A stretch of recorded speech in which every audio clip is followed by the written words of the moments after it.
और चलिए हम शो की शुरुआत करते हैं। और सोनाली, सबसे पहले हम बात आज उसी खबर की कर लेते हैं। वैसे हम हर रोज इस पर बात कर रहे हैं और हमारा मकसद भी इसके पीछे बात करने का ये होता है कि इस पर बहुत गंभीरता से इस विषय को लिया जाए और इस पर कदम उठाए जाए ताकि जो आम जनता है वो परेशान ना हो ज्यादा। सबसे पहले हम बात प्रदूषण की ही करने वाले हैं। दिल्ली में एनसीआर में प्रदूषण की स्थिति बहुत ही चिंताजनक है। राजधानी दिल्ली के अलग अलग इलाकों में वायु गुणवत्ता सूचकांक खतरनाक स्तर पर पहुंच गया है। तो बात करें अगर तो अलीपुर, अशोक विहार, बवाना और चांदनी चौक में AQI 400 के पार हो गया है। इन इलाकों में हवा में जहरीली तत्वों की मात्रा इतनी बढ़ गई है कि स्वास्थ्य पर गहन असर हो सकता है।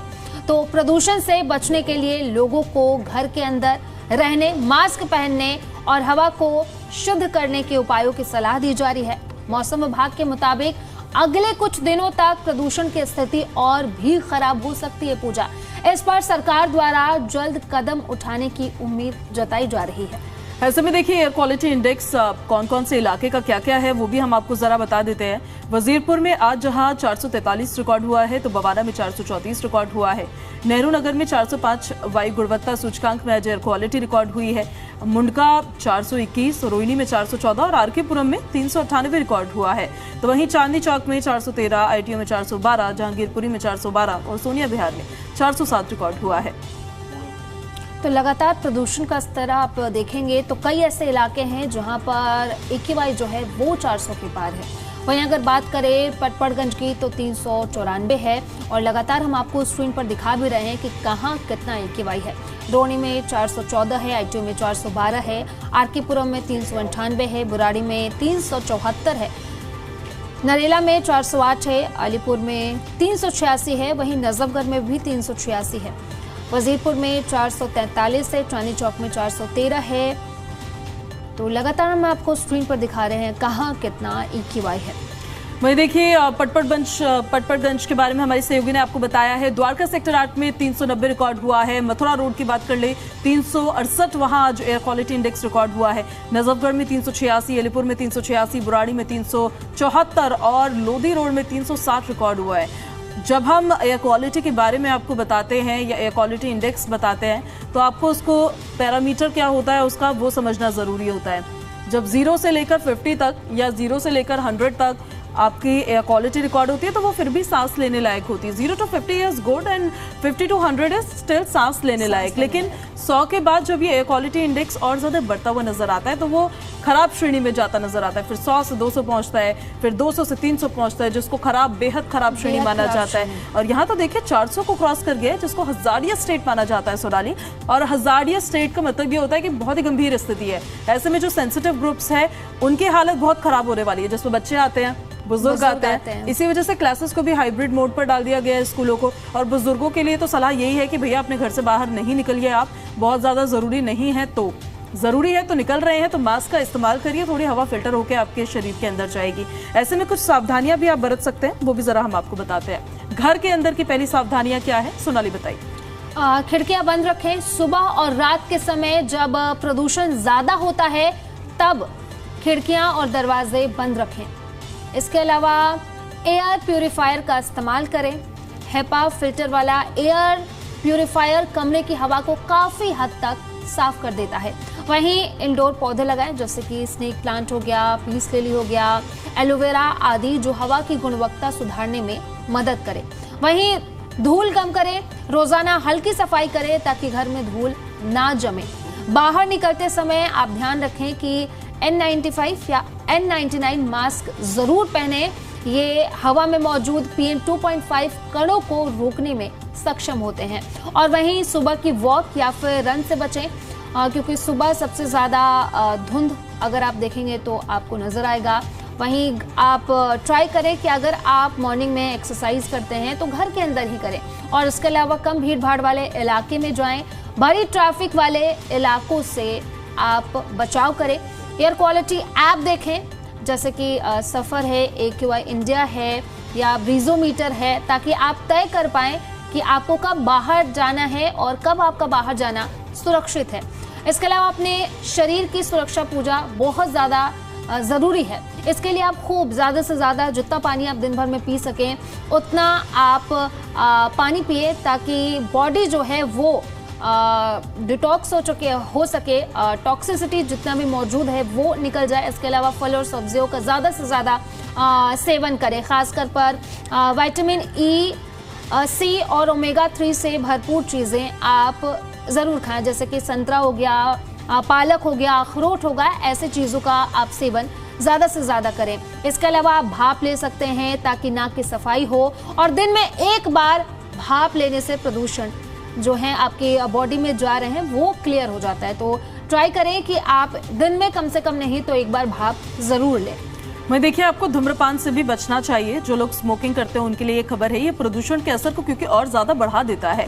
लाइफस्टाइल और योगदान आपका किस तरीके से होना चाहिए, कैसे आपको लाइफस्टाइल मेंटेन करनी है, क्या योगदान आपको as a citizen of India होने के नागरिक आपको देना चाहिए। पब्लिक ट्रांसपोर्ट का इस्तेमाल ज्यादा से ज्यादा देखिए करना चाहिए, कारपूल का आपको उपयोग करना चाहिए, इसलिए क्योंकि जो फ्यूल एमिशन होता है सोनाली, वो एक बहुत बड़ा कंट्रीब्यूटर होता है दिल्ली में, एनसीआर में जितना प्रदूषण है उसमें। तो उसके लिए आप कारपूलिंग कर सकते हैं। जरूरी नहीं है एक ही जगह से 4 लोग आ रहे हैं तो 4 अलग अलग गाड़ियों में आए, आप एक गाड़ी में भी 4 लोग बैठ के आराम से अपने दफ्तर या फिर जिस भी गंतव्य स्थान पर आप जा रहे हैं वहां आप जा सकते हैं। इसके अलावा देखिए, वाहनों की सर्विसिंग नियमित तौर पर करते रहे ताकि उत्सर्जन कम हो। लोग बड़े पैसे बचाने की सोचते हैं कि अभी सर्विसिंग नहीं कराते हैं, थोड़े टाइम बाद करवा लेंगे, या फिर कभी बजट नहीं बन पा रहा होता है तो तब भी नहीं कराते। लेकिन इस बात को जरा समझिए, आपके वाहन को भी उससे उतना ही ज्यादा नुकसान होता है जितना जो इन्वायरमेंट है उसको नुकसान हो रहा है। पेड़ लगाने चाहिए, हमें बचपन से सिखाया गया है कि पौधे लगाते रहिए, क्योंकि जिस तरह से डिफॉरेस्टेशन ने अपनी रफ्तार पकड़ी उसके लिए बहुत जरूरी है कि आप कितने पेड़ लगाए हैं। फिर भी मैंने अपने घर के आंगन में गमले वमले लगाए हैं, उससे ज्यादा तो वो बाहर क्या ही हम लगाएंगे, क्योंकि वो तो प्रशासन और सरकार अपने आप कर रहा है। लेकिन बचपन से बिल्कुल इस चीज को सिखाया गया है कि अपने आसपास आप जितनी ज्यादा ग्रीनरी रखेंगे उतना ज्यादा साफ हवा आपके आसपास रहेगी। पेड़ आपको लगाने चाहिए, पौधे लगाने चाहिए, और दूसरों को भी आपको प्रेरित करना चाहिए। तो देखिए, प्रदूषण का स्तर जो है वो कई ऐसे इलाके हैं पूजा जहां पर AQI का जो स्तर है 400 के पार है, और ये बहुत ही गंभीर श्रेणी है। तो इसलिए आप अपना बचाव ज़रूर करें, ट्राई करें कि सुबह आप घर से बाहर ना निकलें। अगर आपको एक्सरसाइज करने की आदत है तो आप घर में ही एक्सरसाइज चलिए। इसी के साथ अब खबरों में आगे बढ़ते हैं पूजा। अब बिहार विधानसभा चुनाव के कल नतीजे आए और आपने देखा कि किस तरीके से NDA जो है वो प्रचंड जीत NDA की हुई है बिहार में। इस बार का चुनाव परिणाम एक बड़ा राजनीतिक उलटफेर लेकर आया है। राज्य में NDA ने एक शानदार जीत दर्ज की है। महागठबंधन का तो सुपड़ा ही साफ हो गया, एकदम क्लीन स्वीप होता हुआ नजर आया है। बिहार में 243 विधानसभा सीटें थी जिस पर चुनाव हुआ था, जिसमें से NDA 202 सीटें जीता है। आप समझिए, 2 दशकों का कार्यकाल, 20 साल बहुत उससे सोनाली, और ऐसे में तो एंटी इनकम्बेंसी आ जाती है जो प्रो इनकम्बेंसी में तब्दील होती नजर आई है। और महागठबंधन बहुत हल्ला मचाया गया था, लेकिन सिर्फ 35 सीटों पर सिमट कर रह गया। और पूजा, और एक जो प्रशांत किशोर की नई पार्टी जो आई थी जनसुराज, ऐसा लगा था कि इस बार इस चुनाव में कुछ ना कुछ तो जरूर होगा, लेकिन वो एक फैक्टर रहा जो सही साबित नहीं हुआ, क्योंकि काफ़ी मेहनत की गई प्रशांत किशोर की तरफ से, लेकिन वो बिहार, कहते हैं ना कि बिहार की राजनीति आप कभी नहीं समझ पाएंगे, तो बिहार की राजनीति वाकई में समझ के परे है, क्योंकि जनसुराज प्रशांत किशोर ने इतनी मेहनत की और कितनी सीट मिले उन्हें? 0 सीट। हालांकि मैं कई सारे मैंने पॉडकास्ट में इंटरव्यू सुने थे प्रशांत किशोर के, और उन्होंने कहा था कि इधर हम मतलब 10 से नीचे रहेंगे या फिर हम 150 को क्रॉस करेंगे या 200 को क्रॉस करेंगे। मतलब इस तरह का बदलाव होने वाला है, या तो बिल्कुल ही कुछ नहीं, या तो बहुत कुछ होगा। और फिलहाल जो देखने को मिला है वो तो बिल्कुल ही कुछ नहीं नजर आया है। जनसुराज पार्टी का एक भी कैंडिडेट चुनाव नहीं जीता है। AIMIM ने बहुत अच्छा परफॉर्म किया है, उन्होंने सीमांचल में लगभग 5 सीटें जीती है और एक निर्दलीय उम्मीदवार भी चुनाव जीतता हुआ नजर आया। पूरे चुनाव में बीजेपी सबसे बड़ी पार्टी बनकर उभरी है। पिछली बार आरजेडी थी, आरजेडी की परफॉर्मेंस इस बार बड़ा खराब नजर आया है। बीजेपी ने 101 सीटों पर चुनाव लड़ा था, जिनमें से 89 सीटों पर उन्होंने जीत दर्ज की है, जबकि जेडीयू ने 85 सीट जीती है और लोजपा ने 19 सीट जीती है। तो HAM ने 5 सीट, यानी कि NDA की चारों पार्टियों ने मिलकर चुनाव में बहुत मजबूती दिखाई है। और दूसरी ओर अगर बात करें तेजस्वी यादव की अगुवाई वाली महागठबंधन की हालत इस बार बेहद ही खराब रही। महागठबंधन सिर्फ 35 सीटों पर ही सिमट गया। जिसमें आरजेडी 25 सीट, वहीं कांग्रेस को सिर्फ 6 सीट ही मिली। वहीं सीपीआई-एमएल की बात करें और अन्य छोटी पार्टियों की बात करें तो थोड़ी सीटें उन्हें मिली हैं। और कांग्रेस की अगर बात करें तो कांग्रेस का प्रदर्शन एक बार फिर निराशाजनक रहा। 6 सीटों पर सिमटकर कांग्रेस को फिर झटका लगा। तो इस बार कांग्रेस ने भी, राहुल गांधी ने भी वहां पर वो गए, उन्होंने यात्रा भी की, लेकिन कुछ ज्यादा सफल कांग्रेस बिल्कुल ऐसा माना जा रहा था। जो विश्लेषक है वो ऐसा बोल रहे थे कि तेजस्वी यादव को लेकिन अकेला छोड़ दिया, इस बार वो अकेले पड़ गए कहीं ना कहीं। बहुत चुनावी रैलियां की और काफी ज्यादा मेहनत तेजस्वी की तरफ से भी की गई, बट नजर नहीं आया कि जो जो मुद्दे उन्होंने उठाए थे, एसआईआर को एक बड़ा मुद्दा बनाने की कोशिश की थी, वोट चोरी को एक बड़ा मुद्दा बनाने की कोशिश की थी, बट वो मुद्दे बहुत ज्यादा इम्पैक्ट करते हुए नजर नहीं आए हैं। On the other hand Nitish Kumar की पार्टी जेडीयू, उनकी सीट्स लास्ट विधानसभा इलेक्शन के मुताबिक काफी ज्यादा बढ़ी है, उनका ग्राफ काफी तेजी से बढ़ा है और उसके पीछे रीजंस कई तरह के सामने आए। जो महिलाओं को डायरेक्ट खाते में पैसे ट्रांसफर हुए वो एक काम करता हुआ नजर आया है। वहीं दूसरी तरफ एक स्टेबल गवर्नमेंट को बिहार की जनता ने चुना है और एक बार फिर से उम्मीद जताई है अगले 5 साल में इस बार बिहार को और प्रगति की ओर आगे लेकर जाया जाए।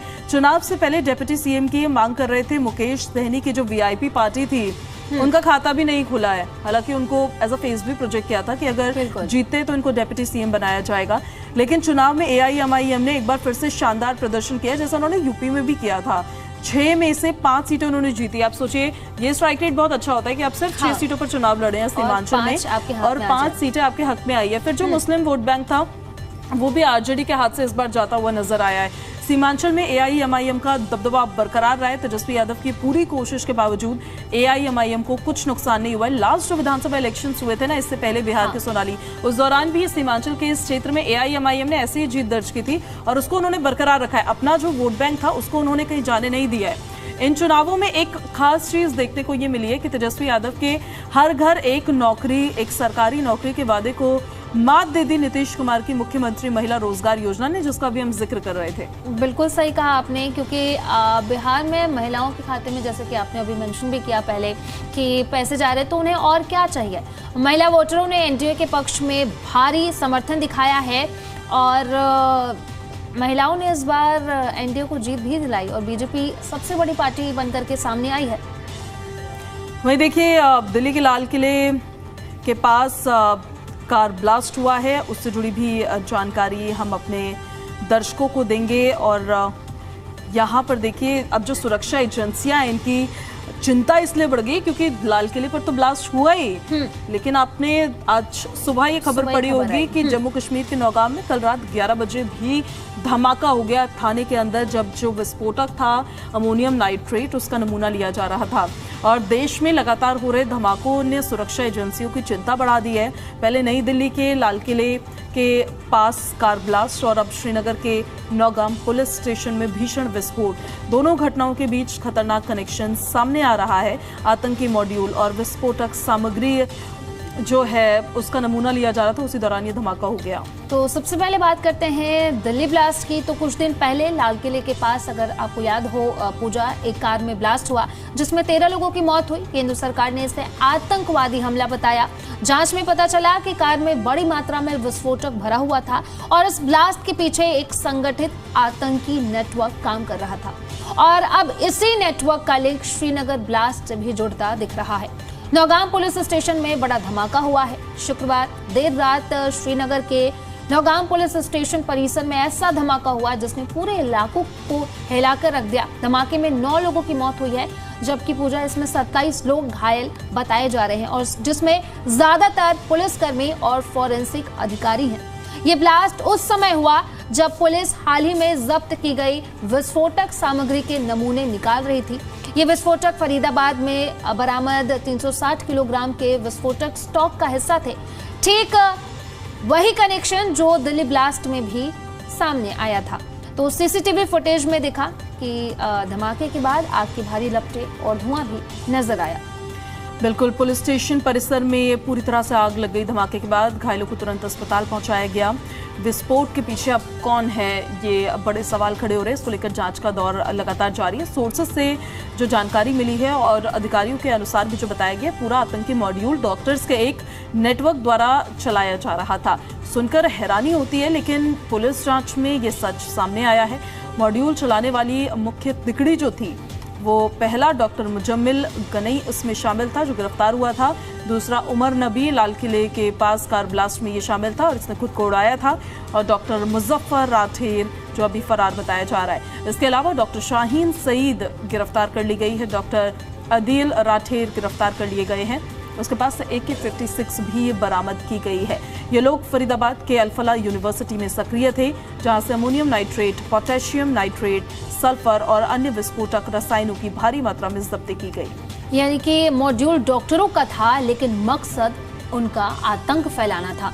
धमाके की बात की अगर स्थिति की बात करें तो विस्फोट इतना बड़ा था कि पुलिस स्टेशन की इमारत को भी नुकसान हुआ है। चोटिल पुलिसकर्मियों को शहर के अलग अलग अस्पतालों में भर्ती कराया गया है।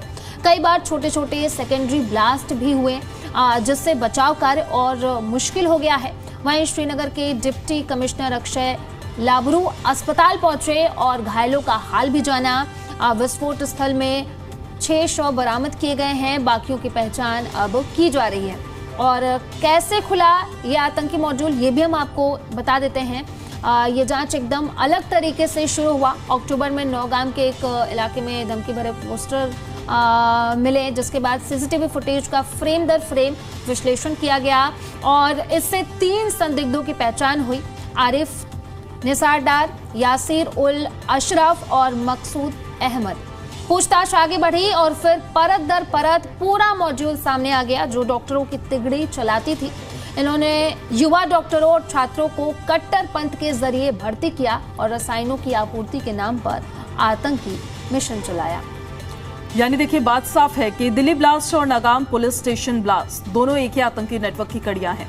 इन दोनों विस्फोट ने यह साफ कर दिया है कि आतंकी मॉड्यूल देश के अंदर गहराई तक फैलने की कोशिश कर रहे थे, लेकिन सुरक्षा एजेंसियों ने बहुत कम समय में ये बड़ा नेटवर्क पकड़कर बड़ी साजिश पर रोक लगाने में एक महत्वपूर्ण भूमिका उनकी तरफ से निभाई गई है। फिलहाल जांच उस पर लगातार जारी है और श्रीनगर में जो ब्लास्ट हुआ उस पर एक अपडेट ये भी है कि 9 लोगों की उसमें मौत हो गई है। यहाँ में अपडेट अभी मिली है, वो आंकड़ा बढ़ गया है। अब हम आगे बढ़ते हैं और दिल्ली से एक खबर सामने आ रही है, वो जरा आपको बता देते हैं। दिल्ली में शराब की बिक्री को लेकर एक बड़ी खबर सामने आई। दिल्ली सरकार ने आबकारी विभाग यानी कि एक्साइज डिपार्टमेंट ने शराब के रिटेल दुकानों को बड़ी चेतावनी जारी कर दी। अगर दुकानों ने अपनी गलतियों को सुधारा नहीं तो उनका लाइसेंस रद्द किया जा सकता है। सही सुन रहे हैं आप, शराब बेचने में ओवर चार्जिंग या मिलावट या नाबालिगों को शराब बेचना और ग्राहकों के साथ बदसलूकी जैसी शिकायतों के बाद एक्साइज डिपार्टमेंट ने यह सख्त कदम उठाया है। तो बीते दिनों नरेला में मिलावटी शराब बेचने का मामला सामने आया था और उसी घटना के बाद पूरे इलाके में शराब की दुकानों पर नजर और भी कड़ी कर दी गई है। हैरानी की बात तो यह है कि दिल्ली में कुल 793 शराब दुकानें चल रही हैं और इन दुकानों के खिलाफ लगातार शिकायतें मिल रही हैं। आबकारी विभाग का कहना है कि देखिए, पूजा किस तरीके से जो कहा गया है कि जो शराब की दुकानें उन्हें उनके ऊपर कार्रवाई की जाएगी अगर वो मिलावटी अगर बेचते हैं वो शराब, तो इस पर अगर तय मानकों का पालन नहीं करते हैं आप तो फिर आप पर ये कार्रवाई होने वाली है। चलिए, ये तो हमने आपको दिल्ली से जो एक खबर सामने आई है वो बता दिया है। अब हम आपको बताते हैं कि आज के फ्यूल प्राइसेस क्या है। अगर आज आपकी गाड़ी फ्यूल स्टेशन की ओर रुख करने वाली है या फिर निकल ही चुके हैं आप पेट्रोल डीजल भराने के लिए, तो पहले रुक जाइए, कीमतें जान लीजिए कितनी है आज। दिल्ली में पेट्रोल की कीमत 94.77 पर लीटर पर बिक रहा है आज। डीजल 87.69 पर लीटर और CNG के दाम है 76.09 पर किलोग्राम। तो अब हम बात कर लेते हैं नोएडा की। तो नोएडा में 95.12 है पेट्रोल, वहीं डीजल 88.29, तो वहीं CNG 84.70। तो ये दिल्ली और नोएडा के हमने पेट्रोल के दाम दिखाए हैं और गुरुग्राम के आपके स्क्रीन पर चल रहे होंगे। ये तो पेट्रोल प्राइसेस की बात हुई। सोने चांदी की भी आप बात कर लेते हैं सोनाली, और अपने दर्शकों को बता देते हैं आज क्या है सोने का दाम और क्या है चांदी की कीमत। सोने और चांदी के दाम रोजाना दरअसल गिरते बढ़ते ही रहते हैं और आज 24 कैरेट सोने के जो दाम है 1,28,395 प्रति 10 ग्राम है। और चांदी की कीमत क्या है सोनाली? 1,73,100 रुपए प्रति किलो है आज चांदी की कीमत। तो लगातार ये दाम जो है वो घट बढ़ ही रहे हैं और चांदी तो ऑल टाइम हाई पहुंचता हुआ नजर आ रहा है। पहले सोने से ये उम्मीद की जाती थी कि सोने के प्राइसेस बहुत ज़्यादा बढ़ेंगे, लेकिन अब चांदी भी पीछे नहीं है। चांदी की तो चांदी है, लेकिन जो उसको खरीद रहे हो उनकी चांदी नहीं हो रही है। तो ये सोने चांदी के भाव है जो हम आपको दिखा रहे हैं। इसी के साथ चलते चलते आज 15 नवंबर है। आज की हिस्ट्री क्या है, इतिहास जान लीजिए। 1949 में महात्मा गांधी की जान लेने वाले नाथूराम गोडसे और इस अपराध की साजिश में उसका साथ देने वाले नारायण दत्तात्रेय आप्टे को फांसी दी गई थी आज के दिन। 1961 में संयुक्त राष्ट्र ने परमाणु हथियार पर रोक लगाने का ऐलान किया और आज के दिन ही 2000 में झारखंड भारत का 28वां राज्य बना और 2012 में शी चिनफिंग चीन की कम्युनिस्ट पार्टी के महासचिव बने। तो समय की समाप्ति हो गई है, कार्यक्रम को भी कर रहे हैं समाप्त। नमस्कार।